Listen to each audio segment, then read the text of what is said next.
Pakistan's information warfare started from the day the invasion in 1947 happened.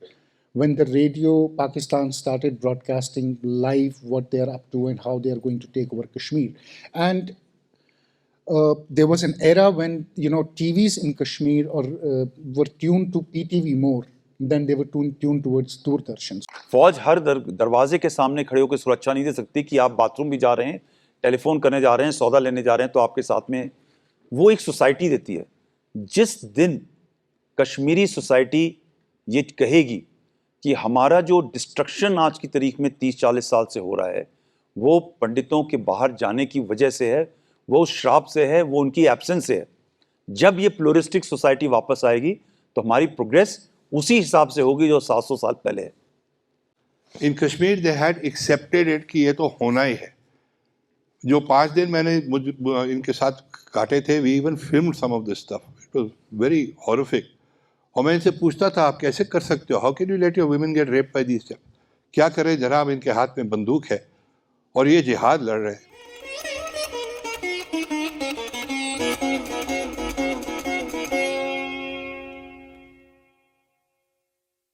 Good morning, ladies and gentlemen. It's a privilege to be here amidst this very esteemed gathering. And today we are going to be talking about a subject which has been dominating politics and headlines for decades. So one has been very involved with what's been going on, and in 1995 I had actually come and even filmed for 34 days in the valley, including, as I mentioned yesterday, for 5 days we had even crossed over and spent time with the Hizbul Mujahideen also. It's like a pendulum, which in the film I think you also touched upon that people don't want to speak out today because you don't know what's going to happen tomorrow. And I think in today's scenario, we're literally sitting in a crossroads because when Article 370 got pulled back and now the same government is back, you can't even say old wine in new bottles. It's actually old wine in old bottles in many ways. There is a lot of uncertainty. Everybody is watching what is going to happen. But I think this conversation today actually needs to go a little broader. We need to look at what is happening in India as a whole. Kashmir is a part of it. And as someone who's moderating this today, I would actually like to also bring in the Northeast. We have very serious problems at the moment between the Maitis and the Kukis. The whole area is, again, there's a feeling of deja vu. There's the same almost political paralysis which seems to have set in. And even South India, there's a lot of resentment. There's a lot of problems happening in Central India. There are problems everywhere. We talk of a 2.5 front war, but actually 1 and 2 are beyond a point.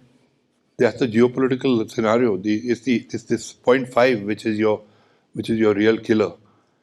And one has been harping on this whole business about Fortress India. We have to be able to, whatever happens anywhere, something happens in Tripura, impacts Kashmir also. Something happens in Kashmir, impacts the whole country. It is very, very important for us to actually somehow, really get a fix on this. I'm going to start with I think you were also the Commandant of War College, sir? And your perspective would be very, very interesting because having been the Corps Commander here, the Army is always evolving. My dad also was Commander Higher Command, so I know the kind of thinking and everything goes on. My question to you is very brief and very simple. How do you see the situation in the next 10 years, let's say 5 years, 10 years? What do you hope for? And what would your advice be to the establishment? Not from purely a military point of view. Military is only a holding weapon, but the solution has to be political. So not just Kashmir, sir. What would your advice to the establishment be for J&K, for Manipur, for every part of the country? Okay, thanks, Shiv. Before we start, let me just take you back about 3 years back on the same day. Nearly at the same time, we lost General Bipin Rawat. I just thought that maybe you just take a moment to remember possibly one of the best officer ever in last couple of decades one had in our organization, a military professional par excellence, a natural leader who loved the nation, army, and the people, and particularly the people of Kashmir, he was extremely fond of, because I knew him closer when I was in very senior ranks, and I saw him in very close proximity for about a year and a half before he actually, we lost him. So I'll just request you all to just think about him. Today was the day he passed away. Going back to the same day, because now I think I'll start with that day. There was an organic homage paying ceremonies which took place across Kashmir Valley, while it was across the country. But when a military professional dies, nobody actually comes to know. But when General Rawat died, there were people from Kashmir Valley who moved immediately from this location. Some drove, some went by flight, some by whichever possible means they went across. Starting from Gurez to Baramulla to Tangdhar to Lal Chowk in the night, where I was compelled, actually, technically as a military professional, I should not go. But there was a surge of requests from people to come to Lal Chowk in the night for a candlelight vigil. And that is where the subject of the half front commences. That was the situation. And you imagine if this LitFest was happening maybe before the elections, the sitting arrangement here you would have not found place. There's a difference. So when Shiv says, old wine in the old bottle, you aren't far off. There are enough number of people who want to meet me, but of course not in this function, because they're in the issue of subtle fear. And that is why, this clip came at a very appropriate moment. It got recorded about 3 years back. And the movie got released in this screening in Mhow Festival last year on 23rd November. And I had forgotten about it. And this Rohit Gandhi, who's an Emmy Award winner, he gave me a call and thanked me for the guidance and the talks which I had given in this movie. That is half-front war. I'll refer back again to Shiv Kunal, who said, the fortress India, the geography which protects, it is a physical protection which is given. And I'm a military professional. I frankly believe that we can win a war without even fighting a single shot. The social media, internet, ideas, the corruption of mind today, the divisions and widening of fault lines, especially now with AI coming in, has become so much easy. And these fortress India is no more fortress, because the waves, the space waves, the spectrum waves, the radio waves, the internet flows all across the world. All of us sitting here, when we open our nets, our Google, the thing which will come to you is separate, segregated for each one of us. What you have been watching, what you have been seeing is going to be thrown back to you. And in a subtle manner, your shaping of mind also will take place. And that is where this half-front war comes. In physical sense, when the government of India takes a call that we are going to go to war, don't touch us, we are going to be into business of conventional war to the borders. Not one single anti-national can step out of his house. The power and the might of government of India is immensely strong. In 90s, I just want to elaborate these things by historical perspective. When Jamaat-e-Islami realized, when Pakistanis realized that the bureaucratic frame of Jammu and Kashmir is so strong, and the police and everybody is so strong, that you can't fulfill your agenda which you want without defeating this or penetrating this very, very important steel frame. A certain degree of calibrated system started on this. The guidance came from across, because people of warfare always imagine new way to strategize. And the corruption back of the envelope, joining people who started joining various government organizations at that point of time had certain degree of role. The schools of variety of types started maturing. The investments to defeat on the half front side doesn't happen overnight. If Mehti Kuki issue, which was technically resolved for about 4 decades, nothing has happened. And if anybody feels that it was just one direction of the High Court which brought everything to the knees, actually nobody can be fooler than start beginning. But the common people will feel that conflict is between the tribal and the valley people. The conflict is of investment of time, space for last 4 decades, where common people like you and me have been thinking and imagining that Manipur is now is done with this great, we have won a war of terrorism to be defeated. And then these devils come up, the viruses of ideology, which has been nested for some time and paid for, comes up. You look at Punjab. We all thought Punjab were done and dusted.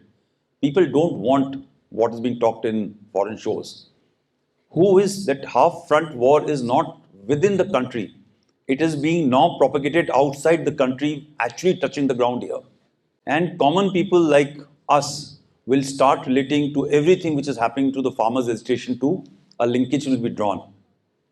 So right wing, middle wing, left wing, everybody is now going to attribute to a common upsurge in the terms of farmers' agitation to link to that. And making enemies of our friends within our system. The best form of warfare, and that is where the second front comes. And I have started talking of as a full third front, especially after Bangladesh having gone. Anybody who was studying what was happening and how Bangladesh came about was only waiting with bated breath when this will happen. And when this will happen, the entire narrow chicken's neck area of 50 kilometers to 40 kilometers is under threat. And yesterday, again, I'll refer back today to Shiv, that he referred of 7 sisters and 2 brothers. With that choking point, just about 7 months or 8 months back, we were talking of highways, train networks, going through Bangladesh, going through Chittagong and everything to connect our 7 sisters and 2 brothers. That will be under stress and threat. And if anybody thinks this is being done only by China, he is sadly mistaken. The enemy nests within us, which is exploited by the enemy which is outside, which comes to you as friends. And therefore, the India fortress, the fortress India, is now under quest, under contest. My advice, which I put in writing, papers, in so many formal and other this thing while in service, and now out of service, I've been talking in variety of forums, is you need structures, because the fight is now moving on to the mind space, where anything which is written in a remote corner of the world can be multiplied multiple millions of times by anti-Indian elements and sought to seep into the minds of every Indian to divide us, is working somewhere in the corner of the world which you don't even know. We need structures. We need structures which may cross path of so-called human rights and freedom of expression and something of that nature to protect the mind space, to actually expose what is happening. And that has to be not, after 1 hour of checking of fact check. It has to be contested immediately or the content taken out before it comes up. We don't have the prowess today, and we are actually not even thinking about it, is the ground problem which I see. So for me, even as a Commandant of Army War College, which teaches warfare, my talk to all my officers, I trained 6,000 officers on strategy to tactics and to geopolitics to everything, was please work on information warfare. And that is where I think we need to focus on. Thank you. We, apart from building those institutions, we also have to have institutions with institutional integrity. whether we are talking about the election or the judiciary or the media, especially the media, I think it is very, very vital. But before I come to you, when we talk more about the media and the role it plays, I'll come to you, Ramnik. I also had, well, call it whatever privilege or the pure chance of it. I covered Blue Star. I was with Associated Press, India Today, then Associated Press at that time. And I've seen Punjab at its worst. In fact, just before Blue Star, I was called by General Sundarji because I was one of the few guys who had been inside the Golden Temple.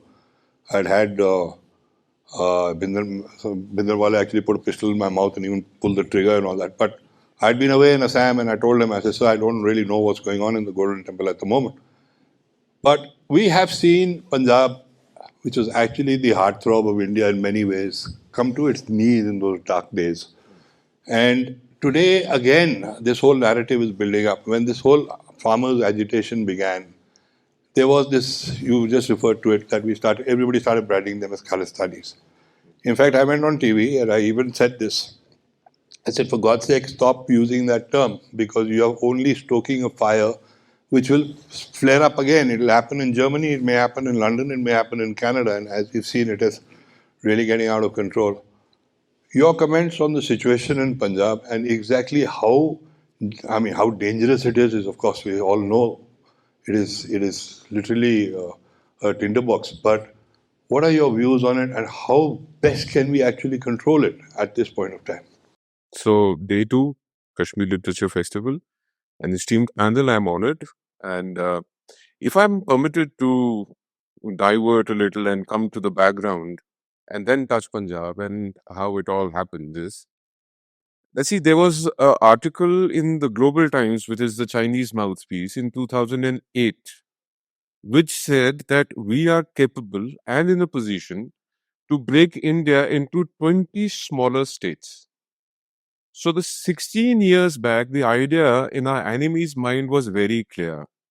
And how do they do it? Is by creating disturbance inside.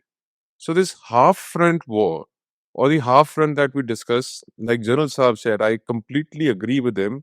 It is not actually half a front, it is a full front war.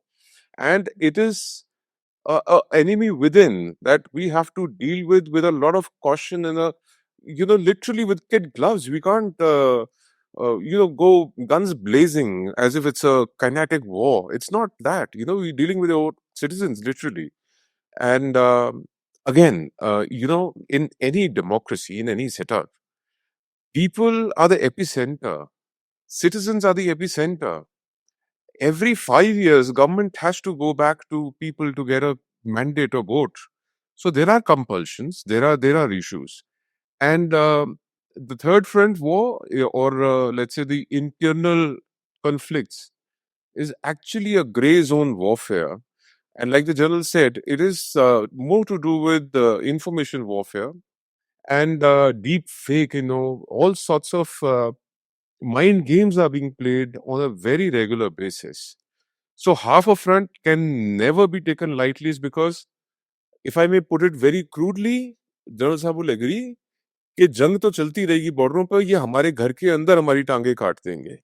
We will not be able to deal with them if we are not. And when it's about national security, you have to be very brutal. I know General Saab will again agree. I keep referring to him because we've had a very detailed conversation. When in his trade, in what army men do generally, is that they have to protect us as citizens, and there are the borders. They have to ensure our security, and whoever is at the epicenter of policy making to ensure the citizens' security and safety of the borders of this country have to be very brutal. When I say people are the epicenter, is also that you see the change in Jammu and Kashmir post the revocation of or abrogation of 370. I have been here before and I'm here now. I can feel the change. I can see the change, the development, the opportunities. Now, when Shiv Kunal Verma, sir, you ask, I'll tell you, Punjab, coming back to where you started, used to be state number one. It has slipped down, I believe, now to 19 or 20. So the perfect recipe for disaster is that you first create an environment where there is deindustrialization, there are lesser opportunities to make money the right way, no jobs, lesser education. A thing which was very similar in Kashmir played out in Punjab. Well, there would be bandhs and there will be a call for bandh, and days altogether schools and colleges will be shut. Education will not be up to the mark. You will not be competent enough. Punjab has, from number one industrial state, come down to literally a deindustrialized state. So, lack of opportunity, lack of income will bring in frustration, and that is when, these white collar criminals or the white collar terrorists will have the right kind of people to recruit. So, this is how, Punjab slipped slowly. And then the sense of victimhood. Because, like I said, when it's about national security, you have to be very brutal. And the methods adopted can be very blunt also. So when that happens, you have a sense of victimhood amongst people. कि यहाँ पे धक्का हुआ, यहाँ जबरदस्ती हुई, यहाँ पे लोग मारे गए. Yes, indeed, there were a lot of killings extrajudicial by the police then, and it cannot be in any case or any way justified. And similar situations happened in Kashmir.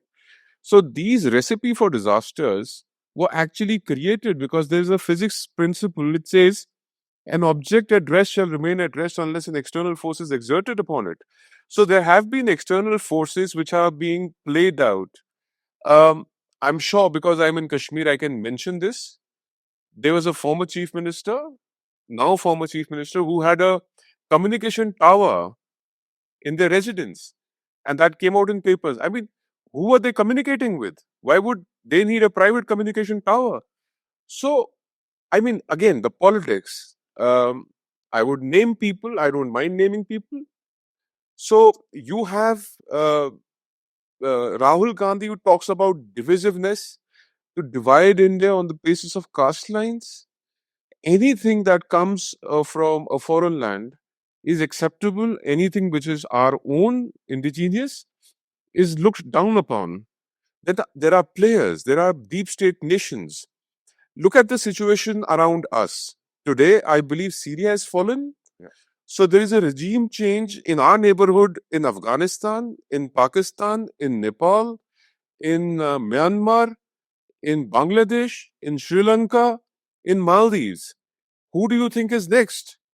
We are the targets unless we wake up and we stand up to the occasion. This, again, it is actually very cheap to get this all done. And the cost of firing a missile or cost of flying your fighter jets over enemy nation is so immense, because if you lose a F-16, the cost is massive. And if you fire a long range or a medium range missile, there are repercussions and there is a trace back. But when you have insurgents or terrorists, or you have people on ground here, a troop movement per se, during a war, they can bring down a bridge, they can blow up a convoy, they can block a road, they can block the troop movement, the logistic movement, and the cost is very little. And they can always, you know, say that it's an insurgent group within the country. It's your internal problem. It's not us. Whereas it is actually done by your enemy nation. Now, again, a scenario when you have a literal three-front war, as General Saab said. I'll not use the 2.5, but since the topic is half, so let's imagine what happens if we get into a situation when we are at war with our western neighbor Pakistan, and if Chinese develop deployment, we have to match the deployment. Even if they're not entering or they're not attacking us, we have to match the deployment. So that means our logistics and resources and everything are divided. We can't focus completely on the other end of war. And when your troop movements happen from within, the half front gets active. And imagine the situation when they actually get a high ranking or a high placed religious leader, let's say a Muslim leader, killed, it'll create a state of chaos and riots inside the country. So this half front is very dangerous, and it should not be taken any lightly. And like Dal Sahab referred, the IW, the information warfare, is very important, and countering it is also very important. The chicken's neck has been referred to by radicals. They have said that they're going to divide. And I believe that conflict or disturbance or a situation where we would actually be engaged in very serious operations is not too far. Look at Punjab, look at Jammu Kashmir, look at, also the sub-nationalism, not just the terrorism, but sub-nationalism has created a problem. Now, Khalistan issue is a sub-nationalism issue. Talking about a separate, let's say, Tamilstan or a separate nation in the south is sub-nationalism. Talking about Kuki land is sub-nationalism. Talking about free Kashmir is sub-nationalism. So within a nation state, when sub-nationalism is discussed, when terrorism and insurgency are encouraged, when your enemy nations come out openly, not today, but from 16 years, they've been saying that we have the capacity to divide and break India. So this is a situation where I believe the people involved in keeping the border secure and keeping the internal security, stability, and peace intact have a very important and a major role to play. And I am sure, since we have absolute complete trust, faith in our army and in our defense forces and in our security establishment, I feel as a citizen we are in safe hands. But then again, we have to literally step up our game, because the way dynamics are changing, a lot is insufficient today. Well, the focus now has been because of the changing technological changes, etc. But information warfare has always been the key. It's always been a war of narratives. And especially in Jammu and Kashmir, we really look at what happened here even before 1947-48, how things have evolved, how the whole plans were even partition of Pakistan, the creation of Pakistan. I have argued in my earlier book, Long Road to Siachen, that this plan was made in 1919, and what I have said has been ratified even by the Vice Chancellor of the Karachi University, and now all those documents are getting declassified, what I said in 2010. In the case of Kashmir, the narrative has always been something, the issue has been something, and then the various things get attached to it, and then it became the classic case of the tail wagging the dog rather than the other way around. As a media personality, as somebody who helps to shape that perception, I think in Kashmir again we are again at crossroads. It's like a pendulum. इधर से जाते हैं, इधर वापस आते हैं, फिर जाएंगे, फिर आएंगे. ये सब चलता रहेगा. Today, with the developments in social media, with the sudden accessibility on this gadget that we call a smartphone, every man is a walking receptionist. I mean, you have the world's entire library working at you. What is right? What is wrong? With AI, we won't even know. We might watch ourselves on TV saying something which we never said. Now, we are entering a very dangerous phase. Especially the youth of Kashmir today. I'm coming back to Kashmir in this particular perspective. How do you think, where exactly, and how does the media, even media has now become a pawn in this larger game actually, because every man today is a part of that media thing also.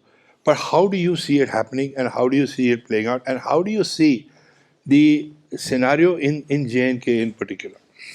Thank you very much, sir. So I'll first answer the media question, then I'll add something to to the point 5. So if you look at the role of media in Kashmir, and I would not go back to 1919 or something, but I'll come back from 1947 onwards. The problem with Kashmir has been that media in Kashmir has been what we call a victim, not even a victim. Media in Kashmir, by and large, had been able to propagate a single story syndrome. They have been suffering from that kind of a syndrome in Kashmir. So for 60, 70 years, the kind of narratives which the media has put in Kashmir have always been more towards sub-nationalism, has been more openly towards secessionism and separatism. The space which a mainstream media really wanted to have in Kashmir was never there. Because one, the subversion within the systems was there. Second, the information warfare from Pakistan. We talk about the age of gadgets now, but I'm telling you that Pakistan's information warfare started from the day the invasion in 1947 happened. When the radio Pakistan started broadcasting live what they're up to and how they are going to take over Kashmir. And there was an era when TVs in Kashmir were tuned to PTV more than they were tuned towards Doordarshan. So the influence of narrative, and I remember there was a very popular show called Nilam Ghar, if you remember. Nilam Ghar used to happen in Pakistan. Whole of Kashmir used to watch it because it was a prize-giving kind of a thing. And I remember there was a question which was asked, which is the Qawm which wants Azadi by sitting at home? This is 1987, 88. I was a kid and I was watching that show. And the answer was Kashmiris. So, and that is something which we have seen being carried over in the 90s. We have seen being carried over in 2000s until now. Now, exactly the scenario has changed because what happened with the coming in of social media, and this is from 2003, 2004, the enemy has been able to leverage social media far more before we even realized the power of social media in shaping up the minds and hearts of people. While we might have been doing very good stuff on the ground, but the translation of that was never going to the minds of people. It was always being the counter. You're absolutely right, sir. Had this happened before the elections, there would not have been a place to sit. I can also tell you the same thing. But since this has happened after elections, we are seeing a shift in the mind of people. Now, this shift is basically, again, that the Kashmiris are not sure which side the pendulum is going to swing. Now, if you go by, it's a very Kashmiri trait that they have an overwhelming appetite to swing either way overnight. And literally overnight. In a matter of hours, they can swing from one to another thing. And it is something which is inherent because people in conflict have learned to adapt to the conflict and changes. And, I don't blame anything, but it's more of an adaptability and a survivability issue. The media in Kashmir in itself is in a very nascent stage. Because if you look at what is propagated on the media and the way the discourses are being shaped up in mainstream media. For example, I'll give you a very simple example. I wrote an article critical of Jamaat in 2023. Day before yesterday, I searched for the article. The link has been taken down. It's one of the leading newspapers of Kashmir. They have taken down the link. They have made sure that article is not there. So that tells you that how the media still is pandering to both sides of the conflict, trying to have the survivability of what they want to do. Now, when we come to social media, if you look at the content which comes to social media, and we often talk about Twitter, we often talk about Facebook, we often talk about Instagram. The most horrified content I have seen is coming on Reddit. And that is a platform which is not being watched enough.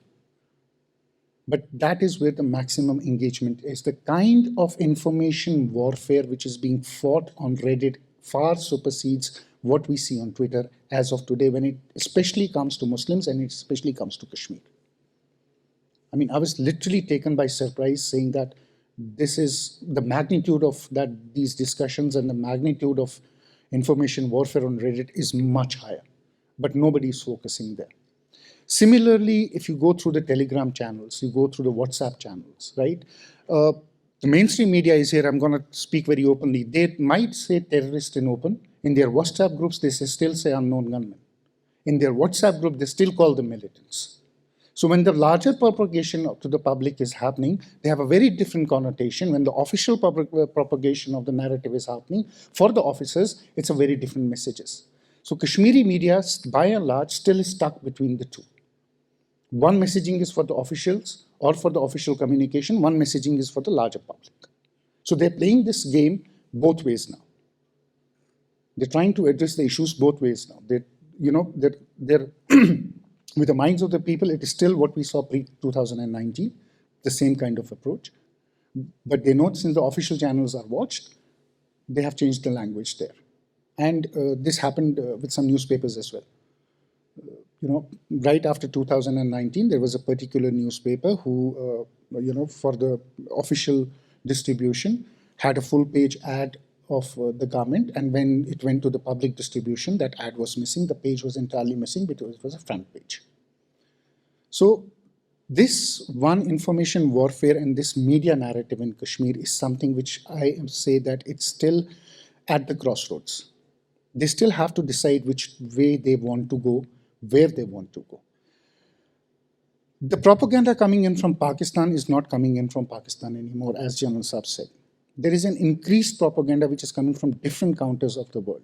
And the problem with that is that those people have mastered the art of language. Now, when I say that, there are enough disgruntled Kashmiris, like we have Khalistanis sitting in Canada, we have these disgruntled Kashmiris who are sitting in other parts of the world. And the way they, in local language, they try to, connotate and try to send in the message. I'm seeing some really ridiculous stuff coming on very daily occurrences which happen in normal life in Kashmir. For example, a girl is driving in Pulwama, or a person is very happy and he has just put in a reel. These people will download that reel and they will make it something entirely different. Say, look at what has happened to Kashmir and where it is going to, it's going to the dogs. I'm sorry to use that word. So when we come to information warfare, we have to understand that one, I'm pretty sure General Saab will agree with me, we actually started fighting this front at a very late stage. I think it was after 2019 in Kashmir when we realized that, what the enormity of this warfare is and how we need to counter them. And then we started countering them. But I think we are still way behind in a lot of ways when we are talking about information warfare and counterage of that warfare. Now, when we talk about two-point front war, I have a very different perspective to this. It's good, we talk about two fronts because these two fronts are on our, geographical borders. They're physically around us, right? But in today's age, we do have enemies which are sitting far beyond these borders and they're waging wars within. And these two fronts might not be very active. We have to do repositioning. We have to match as Ramnik sir said, we have to match the deployments. And we saw what happened in Pir Panjal after Galwan happened, right? There were enough gaps which they exploited and they came in and they're able to trigger this thing back. But beyond that, if we look, this 0.5 front is a very, very active front. And I like to stress on that. Why? Because if you look at the policies of the government, I mean, at the end of the day, what is it? What is the 0.5 front basically meant to? It is basically meant to defeat the will of the government by sheer street power. And the biggest example of that is the CAA-NRC protest which we saw in Delhi.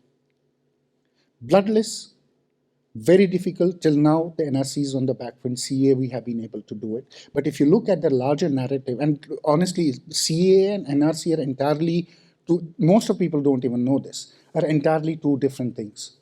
CAA has got nothing to do with NRC. NRC has got nothing to do with CAA. CAA is entirely a different bill. But most of the people who were at the forefront of that war, they combined these two issues and went after the government, and we saw the disturbances they were able to gather. Similarly, the 0.5 front is not going to be active in case of war. Yes, they will be active and we might be taking measures. But this 0.5 front, which is creating a problem every day within us, and this is not limited to street power, this is also coming from social media. This is also coming from your mainstream media. They're also a part of this point front war because, creating like General Saab says, it's the white-collar terrorist, and it's a very thin line to define who is a terrorist and who is not a terrorist. An enabler of violence for me, who's damaging national security and putting a risk on the lives of people of India, for me, is a terrorist. There is no terrorist associate to it. If you're caught with a weapon, you're caught with guns, you are a terrorist. You're not an associate. You're as good as that man because you're supplying that gun to be shot to somebody, right? So for me, this blurring or these nuances don't matter. It's very clear. But this 0.5 is something which is perpetually very, very active within the country, and we are fighting this war on everyday basis, whether it is in our media, whether it is on our social media, whether it is on our national life, whether it is on a political spectrum. This point five we are fighting, and this point five is something which we have to be very, very careful about, because this point five is what will, the two-front war we talk about. We might not even see two-front war happening in our lifetimes, but this point five war is going to be the forefront of those two nations who want to see India broken. And that is a very, very big challenge which we have to look at it. Raja said, we are fighting this IW war. Who's that we? So let me come very candid about it. That this IW war is not fought. वो शंखनाद की तरह 9 o'clock you come to office, open your laptop, work till 5, shut it down and then you go back. Right? Whereas your enemy is passionate about it, equally funded. It is keeping people of our own origin in the respective country or within our country on the payrolls to work 24/7, to work, find ways and means to breach the mind. Frankly, there is nobody fighting this point five war here. It is legislations don't fight wars. Monitorings don't fight war. You need to have alternate shaping of mind, correcting of mind, contesting of information warfare in the domain of information, which unfortunately is not happening. We are not trained. There is no government organization, I think. If it is there, it's good. But frankly, a lot of people look at, is it the job of army? No. My job is to fight in battle. Is it the job of JKP? It is not.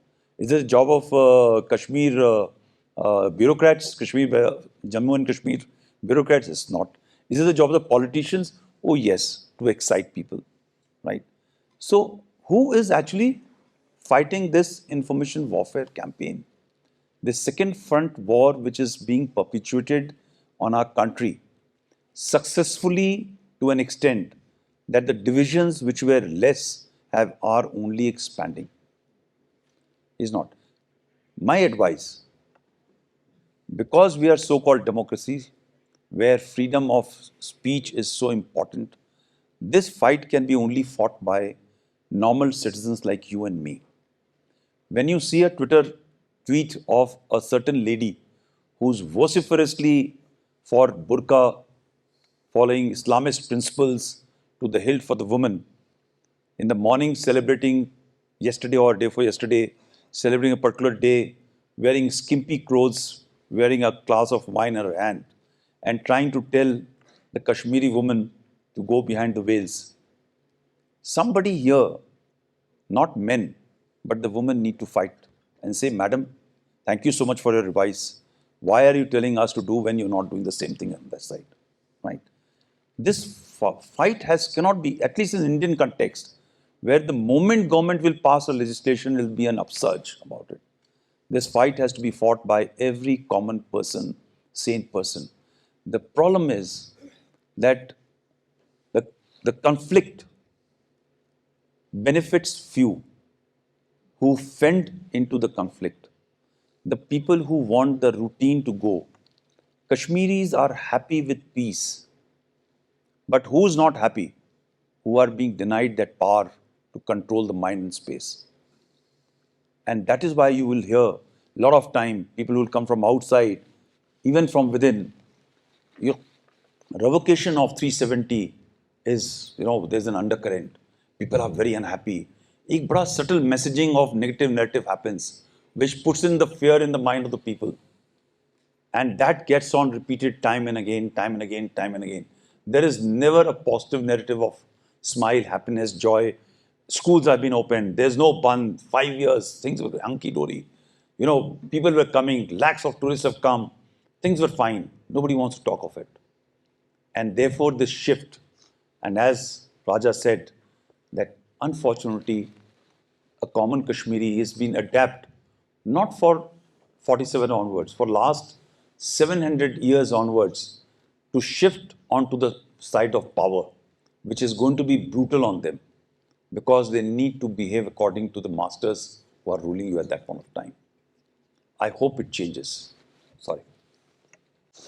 Well, I'll just narrate one incident which I've been wondering in my mind if I should touch upon this, but there's a place called Hunli in Arunachal in the Dibang Valley, where from Roing, when you're going to Anini, you have to go by Hunli.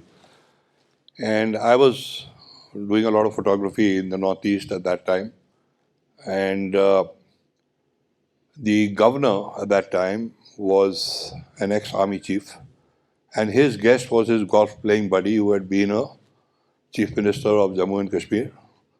I had had the good fortune of often having breakfast with his father, who was known as the Lion of Kashmir, because our office in Tiger Tops used to be in Nidu's hotel. And I also knew this person. So I got to Hunli the day after he had visited, and all the Gaon Buras, they're like the Gaon Buras are the like the headmen of the various villages. वहाँ पे villages तो होते नहीं हैं, settlements. And they all wear these red coats and all that, and they were there, and they were in a state of shock. Now, when you talk about responsible statements and things which are said, and they showed me a video of the previous day where this gentleman, who would be your chief minister in J&K, our chief minister in J&K, I'll try and quote him as closely as I can. He says, हम कश्मीर में हम पाकिस्तान को बोलते हैं हमारे पे बम बरसाओ, हमारे पे गोलियां चलाओ, फिर हिंदुस्तान की हुकूमत टोकरियां भर भर के पैसा लेके आती है। मैं आपको कह रहा हूँ हुनली में, आप चीन को बोलो हम पे बम बरसाओ, हम पे मिसाइल मारो, फिर देखो हिंदुस्तान की हुकूमत कैसे पैसा भर भर के लेके आती है। A man would be a chief minister of this country should talk like this. This is the kind of opportunism which we let ourselves down. The gates to India have always been opened from within, and we are talking about. You are saying that this is going to happen. It's already happening. I mean, we are right in the middle of this war. World War III began with COVID. God alone knows what happened. I mean, these are little timely gaps which are going on. We are fighting not on 2.5 fronts, we are fighting at 20.5 fronts, or maybe 30 fronts, God alone knows what. And it's a constantly evolving scenario. I haven't seen this format being followed here, but whether we've got a few minutes left, anybody in the audience wishes to address any question to anybody, we can have 2 or 3 questions. Sir, I want to ask this question to Shiv Kunal sir and Sir Pandey sir. I come from a filmmaking background, and you just talked about information warfare. I have seen this this phenomenon in the army that, like, whenever you try to script, you have to get an NOC from the army. So when you're talking about information warfare, and if I wanted to be as truthful and as grounded as possible, do you think I should, as a filmmaker, I should stop myself not to really question certain individuals in the army, because that might add or subtract to the information warfare? Let you answer that first, then I'll say. You want me to go first? When I wrote 1962, The War That Wasn't, I was very clear about one thing. I was not going to refer the book to army headquarters. It was not going to happen. And it was a story of a terrible defeat. Okay, I had terrific goodwill with the army. I had shot the Kargil War. I had been doing a lot of films with them, etc., etc. In fact, if you remember, sir, when the 3 Corps book happened, before Northeast Trilogy, MI sent me an objection on 2 points. That time General Lumba was DG MI, and they said 2 points, हमको इस किताब से problem है. I had referred somewhere to 18 Rajput moving from Nasirabad to Agartala in 1971. And I said it took 21 days by special train, which was the norm in those days. So they objected, saying you're giving away tactical information. Or, this is very, what happened in 1971, today everything is on aircraft and all. So that was pretty ridiculous. The second point was even worse. They said the Dalai Lama escaped from Tibet in 1959. That's classified information, you can't refer to it. I said, we fought a whole war on it. What are you guys talking about? So in 62, I just decided, ठीक है, देखी जाएगी. If they have to file charges against me later, they'll do so, whatever it is. And one of the things is that when you tell a story, whether it's a film or a book, you have to be as close to the truth as possible. Otherwise, there's no point making it. There's absolutely no point making it. And it's very difficult to make a film. I shot the Kargil War. There are 4 of us at this stage. If 4 of us were in an attack, let's say we were attacking Chor Patla or anything, our perceptions and what is happening at that moment is so heightened because it's war, you can die any minute. We will come up with 4 completely different narratives. The only thing common will be the date and the location. उसके बाद इनकी कहानी, मेरी कहानी, इनकी कहानी बिल्कुल अलग होगी और कोई झूठ नहीं बोल रहा है. So when you are trying to do that, it's very, very difficult to actually get that. And when you have a bureaucratic system sitting on top of you who says, no, you can't say this, you can't do that, then it's a non-starter, according to me. So I'll just put across one point, the things have changed, right? While I'll not say it is so perfect and very smooth, but surely things have changed what were there some time back. I have been the head of the team which used to clear the ADG Statcom. It has become far more smoother to make movie, write books. Yet, your truth, like what, I'll just take off from Mark again what Shiv has said. Date and event may be the same. The perception and the views of the same event will be different, right? Similarly, your view, your truth may not be the truth which is actually on the ground. And especially because you may not have seen, because, you know, as a commanding officer, as an officer, when I am telling a soldier that I can't evacuate you, you are having a heart attack, you are at Bana at 20,000 feet, and he's telling me, and he's a very close buddy of me, you know, we have grown together 20 years, and he's a JCO. His truth is that my CO doesn't care for me, and he's not evacuating me, and I'll die here, right?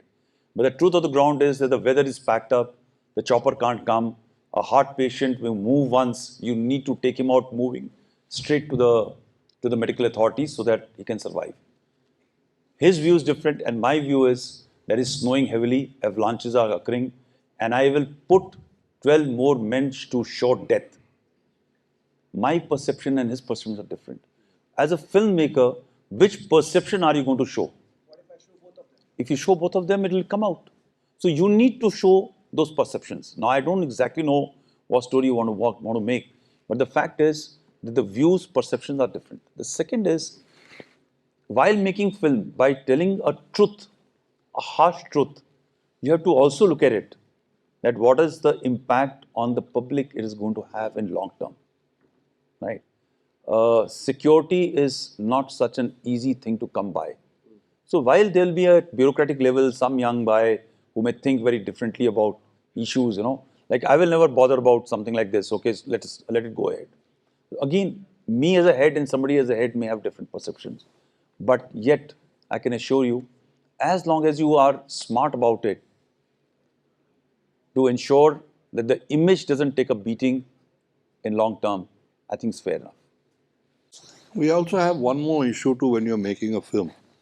Like I made the Kargil War. Writing a book is slightly different. Writing a book is more complex in many ways. Film में क्या होता है? Even in the middle of the Kargil War, there was time nothing was happening. I was roaming around, sitting, enjoying the sunlight. When the odd shell would come, dhar, dhar.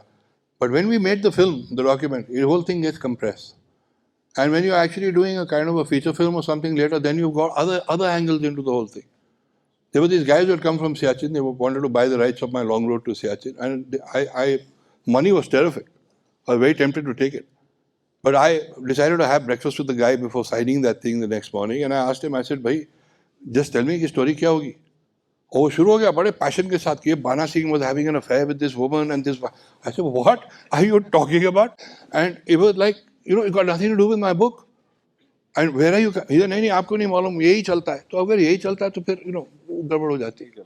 हाँ. नमस्कार, मैं are के जुत्सी बोल रहा हूँ. मैं महाराज जी के साथ आया हूँ.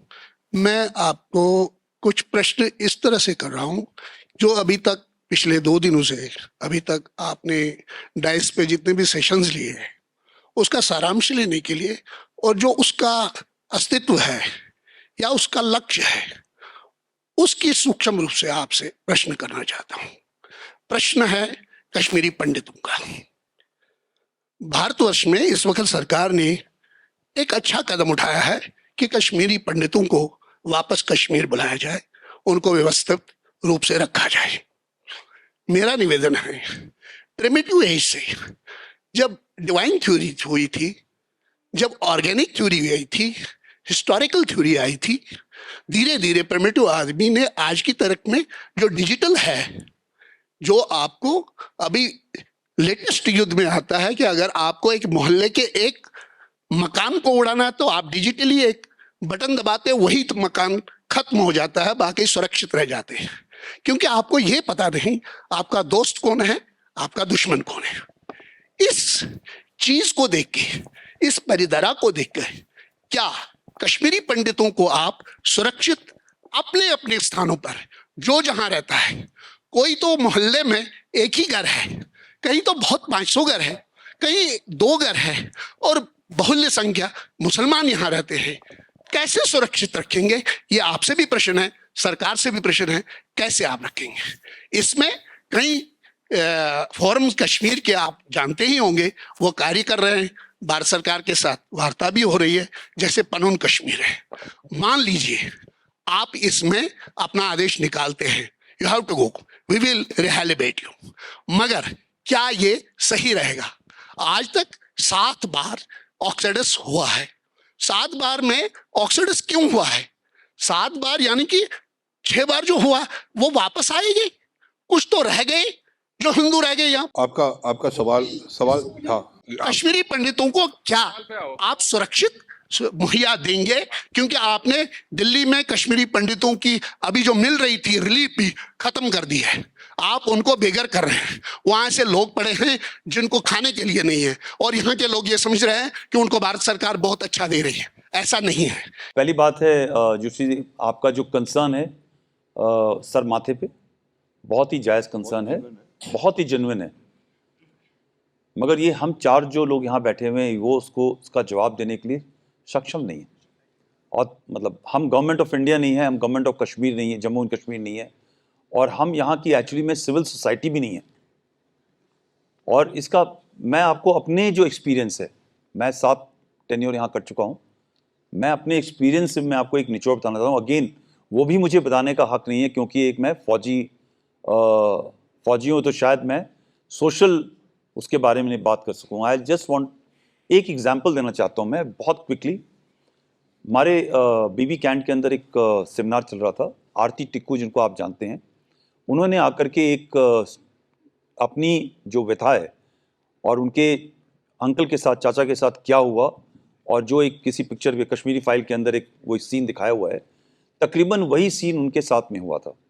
और वो जब उन्होंने किस्सा बताया, मैं बताता हूँ, ये हॉल हमारा जो है इतना ही बड़ा हॉल था, इसके अंदर एक इतना भारीपन था, गम, टेंशन, और उसके अंदर कश्मीरी पंडित मेरे ख्याल से 2-3 थे, सारे लोग मुसलमान थे, कोई मौलवी था, कोई बच्चा था, कोई बुजुर्ग था, कोई पढ़ा था, कोई अलग अलग किस्म के लोग वहाँ बैठे थे। उनके नरेशन के बाद में एक बच्चा खड़ा हुआ, कश्मीरी मुस्लिम था, लड़का खड़ा हुआ, और उसने बोला, मैडम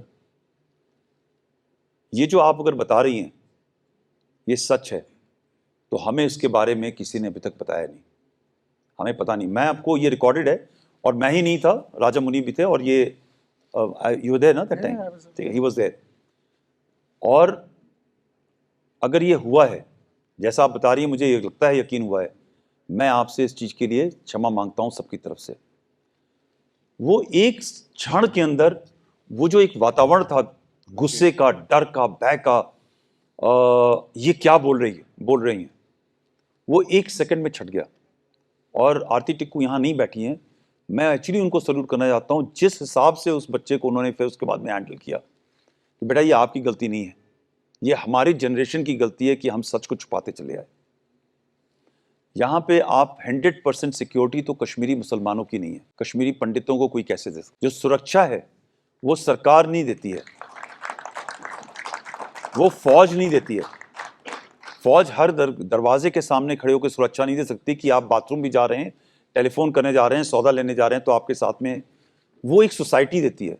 जिस दिन कश्मीरी सोसाइटी ये कहेगी कि हमारा जो डिस्ट्रक्शन आज की तारीख में 30-40 साल से हो रहा है वो पंडितों के बाहर जाने की वजह से है, वो श्राप से है, वो उनकी एब्सेंस से है, जब ये प्लूरिस्टिक सोसाइटी वापस आएगी तो हमारी प्रोग्रेस उसी हिसाब से होगी जो 700 साल पहले है, और वो एक्सेप्ट करेगी और वो यकीन करेगी कि यहाँ पे जो लोग रहते हैं भय से न रहें और जो बाकी लोग हैं वो वापस आएं, तब ये चीज पॉसिबल है. But I am being candid, right, I have been known for being candid. मैं झूठ नहीं बोल सकता आपसे. We have one question, but before that, I just want to bring, no, one sec. I want to bring Ramnik in for 1 second, because this pluralistic society, your comment on that, Ramnik, very briefly. I feel that, any society, किसी भी समाज में ना हर प्रकार का व्यक्ति होना जरूरी है. अगर एक ही किस्म का फूल हो किसी बगीचे में, तो आप कुछ समय के बाद उससे भी परेशान हो जाते. तो सिमिलरली सिचुएशन जहाँ पे सेपरेटिज्म की बात होती है, सेपरेटिज्म का जो बेस है वो एक्सक्लूसिविटी पे आता है. प्लूरलिस्टिक सोसाइटीज के अंदर there can never be a discussion of exclusivity और सेपरेटिज्म. तो मैं समझता हूँ कि for stability of any society, a plural society is very important. और the kind of value Kashmiri Pandits added or add to this society, to this land, they're the natives, they're the originals from this land. And they are the knowledge base. और अभी साहब ने बात करी 7 exodus की, और हर exodus के बाद कश्मीरी पंडितों को बुलाया गया, हाथ जोड़ के बुलाया गया कि भाई आप वापस आ जाइए. और मैं समझता हूँ कि जैसे जनरल साहब ने कहा, बिल्कुल दुरुस्त कहा, कि जब तक आप लोग वापस आके यहाँ पे एस्टैब्लिश नहीं होंगे settle, there are problems, there are not one but many problems, there are hurdles. उसमें लीगल ब्लॉक्स हैं, बहुत कुछ. मतलब ये it will be literally a massive scale of rehabilitation, if I may, because concentrate करके एक जगह इकट्ठा कर देना makes no sense. Because people now, जैसे आपने बोला दिल्ली में जा रहे हैं, दिल्ली में रह रहे हैं, वो कश्मीर के अलग अलग हिस्सों से जाके वहां पे बैठे हैं. वो एक गांव के, एक जगह के, एक शहर के नहीं है. तो ये कहना कि एक जगह बसा देंगे makes no sense. You want to go back to from where you belong, जहां पे आपके बाप दादा परदादा, आपकी लीनिएज, आपका ब्लड लाइन जहां से आ रहा है, आप वहीं पे वापस जाना चाहेंगे. और जिनके घर कब्जे में है, जिनके घर बिक गए हैं, जो छोड़ना नहीं चाहते, there is a legal problem. Then there is a, जैसे इफ यू क्लेम कि ये मेरी प्रॉपर्टी है, यहाँ पे मेरी प्रॉपर्टी मेरे से जबरदस्ती छीन ली गई या मेरी मर्जी के खिलाफ मेरे से ले ली गई, आप क्लेम डालेंगे तो सबसे पहले you become a target, you painted a target on your back. सबसे पहली गोली वो आपके सिर में आगे लगेगी, बिकॉज जो उसको एंजॉय कर रहे हैं अभी, they not want to leave it. So this is not a simple solution, और वो इतना सहज नहीं है. एंड मैं समझता हूँ कि again when you talk about Punjab और when you talk about other places, जब 84 हुआ, I know people left parts of Delhi and came to Punjab. Mohali में अजीतगढ़ करके एक जगह है, that whole town was established. और ऐसे कई जगह पंजाब में लोग from all over India, सिखों ने आके बसना शुरू कर दिया, because we felt more safe in Punjab than we were feeling safe in other parts of country. और जो कत्लो गारत हुई है, जिस तरह का जेनोसाइड हुआ है, that is, if I may put it like this, आपको मैं honestly बता देता हूँ, we never play victim card as Sikhs. We don't have a habit of playing victim. But सच्चाई ये है कि इस मानवता के इतिहास में, if you look at the Mankind from the time immemorial, आप ये पाएंगे कि दुनिया की किसी भी सभ्यता में, किसी सोसाइटी में विधवा कॉलोनी करके कोई नाम नहीं है. Whether it is the Greeks, the Egyptians, the British, any. World war 2 हुआ, बहुत बहुत कॉन्फ्लिक्ट्स हुए, but to the credit of the Congress government in 1984, विधवा कॉलोनी करके तिलक नगर में देयर इज अ विधवा कॉलोनी, एंड वो एक बदनुमा दाग है हमारे सभ्यता के ऊपर, on human kind, if I may. So again, ये जो हम डिस्कस कर रहे हैं pluralistic society, it is absolutely essential, specially in a democratic country like ours. और मैं, if I may further add, हमारा आसपास अगर आप देखेंगे, nothing is democracy. It's not a functional democracy anywhere around us. Whether it's Bangladesh, Nepal, or Myanmar, or Pakistan, probably the functional democracy you will find traveling westwards first is Israel. बीच में middle east में सब शाह बैठे. There is no democracy anywhere. So for a democracy to survive, I mean, pluralistic society तो बहुत जरूरी है ना, ताकि आवाज तो आवाम की आए. Like I said before, अगर आपको बोलने का हक ही नहीं है, आपको वोट करने का हक नहीं है, अपनी कंसर्न, अपनी आवाज नहीं रख सकते, then it's a very difficult situation to be in. and demography is equal to democracy. The moment demography changes, democracy goes for a toss. And India is a pluralistic society. बोलिए जी. सबसे पहले ये एक अच्छा इनिशिएटिव है जो start किया गया है. मेरा सवाल ये है, जो 5 अगस्त 2019 के बाद जो आर्टिकल एब्रिगेशन हुआ, जो उसके बाद बातें हुई वो कश्मीर के रिलेटेड जो होती है वो सिर्फ आर्टिकल के पे होती है. ऐसा नैरेटिव क्यों होता है, क्यों है? क्या हमारा कोई इतिहास नहीं है इससे पहले का? Thank you. कश्मीर का इतिहास तो बहुत ही लंबा है और उसको स्टडी करना बहुत इम्पोर्टेंट है, क्योंकि वो भी फेजेस के थ्रू गया है. ऐसे नहीं है कि ये ब्लॉक है तो इसी को आप प्ले अप करेंगे, उसके पहले क्या हुआ but I'll get you on to this to answer this in particular. सी जो आप सुन रहे हो ना, आप वो सुन रहे हो जो आपको 47 to 2019 की हिस्ट्री बताई गई है उसके अगेंस्ट में. कश्मीर की जो हिस्ट्री है, I don't know how many of Kashmiris know their history. Kashmir की हिस्ट्री, अगर हम कितना पीछे जाना चाहते हैं हिस्ट्री में, वो हमको डिसाइड करना है कि हम कहाँ से बात करना चाहते हैं. I can go to 7th century Lalitaditya, and I can tell you that Kashmiri history from Kashmir till Arabian Ocean, this was all one, and he was the ruler, right? Then you had in Tashkent, you had Tashkent, you have Tibet, was under Kashmir. Kashmir was the seat of that. We can go even back to the Buddhist and talk about the seat of Buddhism, where 2000 monks started their Buddhist practices in Kashmir.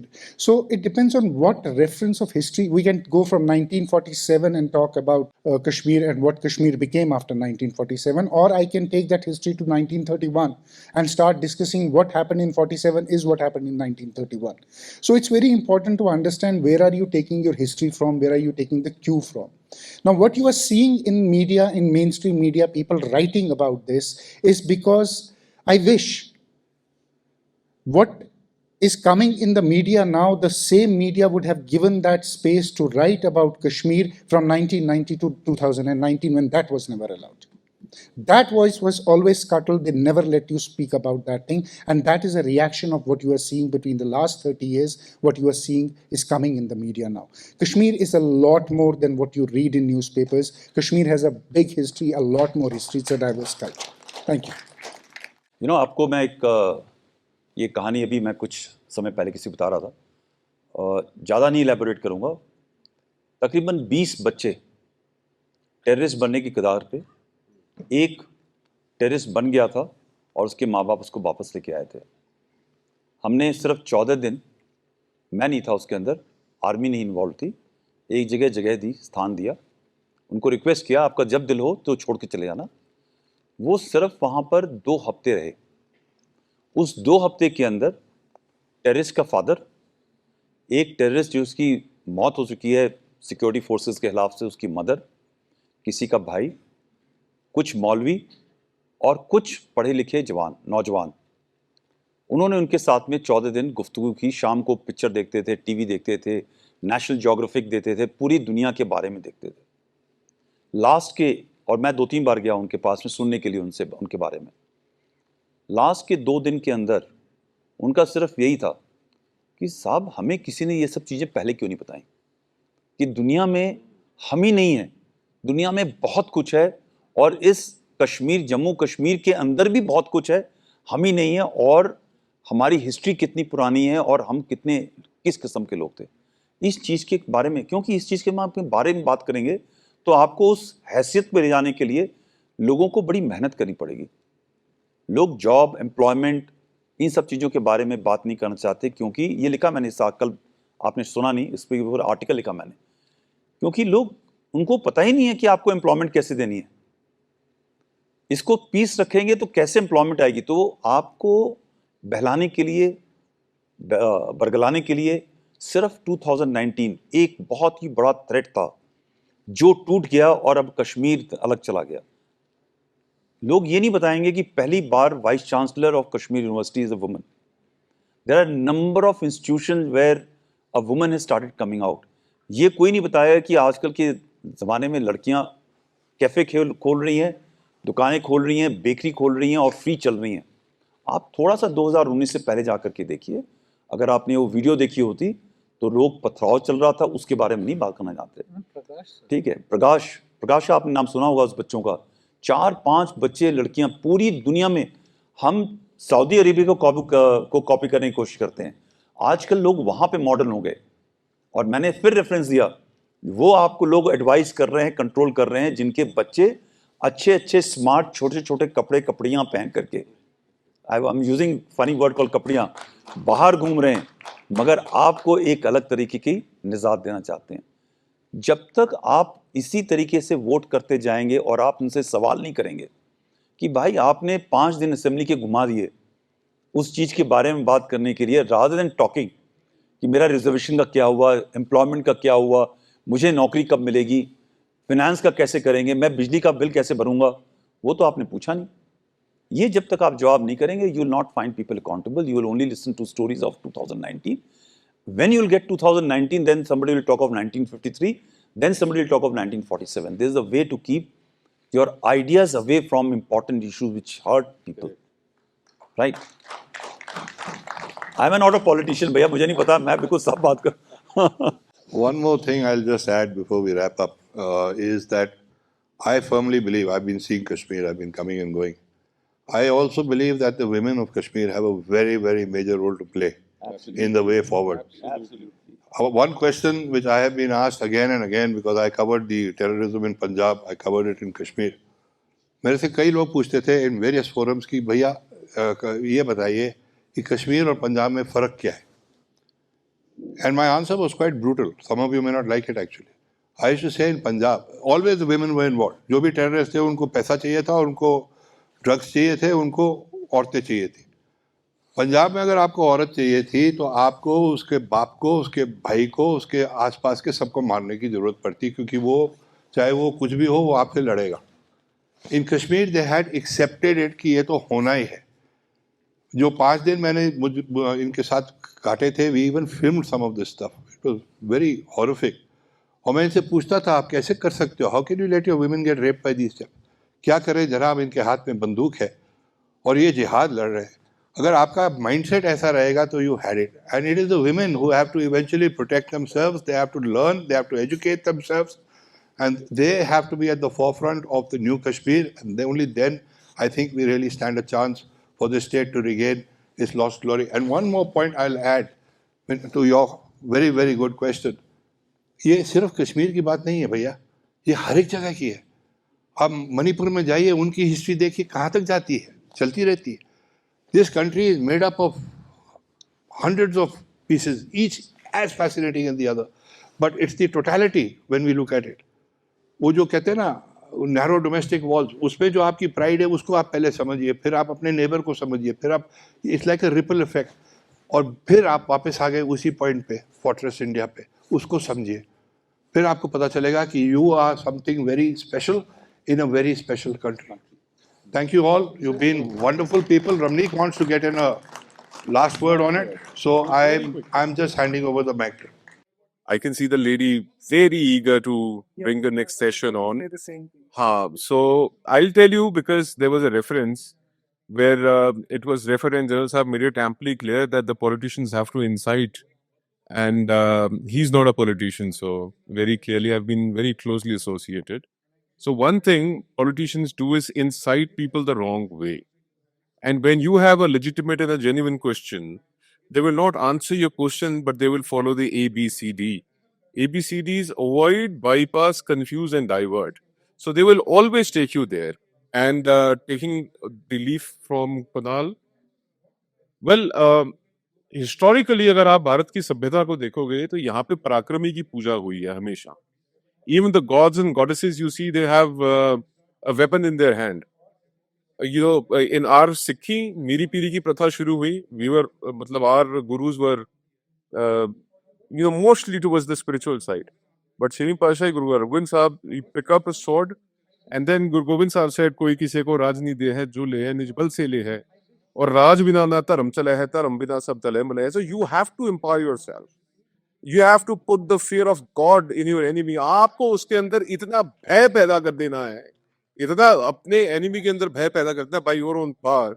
And IW, since we talk about 2.5 front, we need to understand that there is a lot which comes to you which is meant for you to consume, the wrong way. So, because we don't have, like China has controlled social media and media, we don't have that control. So anything that comes to you through Facebook, Twitter, or WhatsApp, you never know what's correct or not. So always verify, double check, cross check before you start to believe in anything. That ways you will avoid becoming a tool or an instrument to be used by IW. Thank you, everybody. And it's really been a pleasure. Thank you, General. Thank you. Thank you, Ramnik. And thank you all in the audience for being such wonderful listeners. Thank you.